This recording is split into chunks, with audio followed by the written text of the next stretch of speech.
Yes. All right. So the first thing I want to talk about is the graves. And yes, they have a lot of tombs and graves, and some of the graves they dated back to the 19th century. Let me 18. And then I have a tour guide here with me. What is your name? Derek.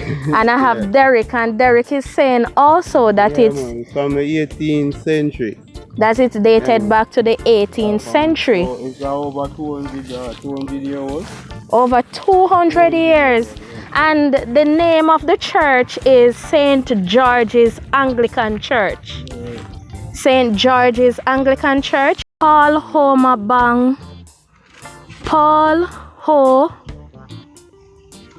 and I can't read it that well. Of 1881, died 1931.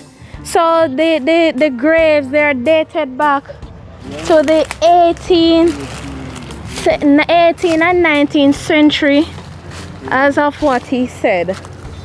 All right, remind me your name again. Derek. As of what Derek said. Derek. Derek. Derek? Yeah.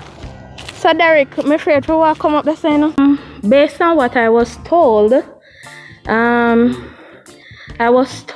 while the members used to attend the church, is that the dopey them used to trouble the persons who were the members of the church. What, you know any other trouble that they used to give to them?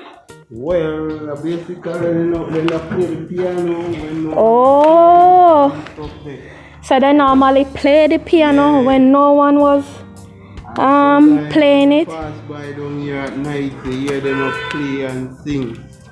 Oh, so in the nights when you pass, you would hear them playing and singing in the night. Yeah, so that's why it's called Dopey Church, right? But and the church is also isolated.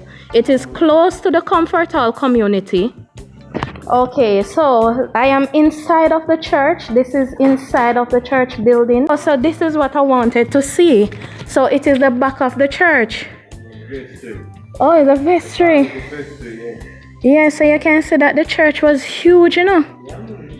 Huge, and you can see that activities used to be taking place here and everything. Right? This is history. History.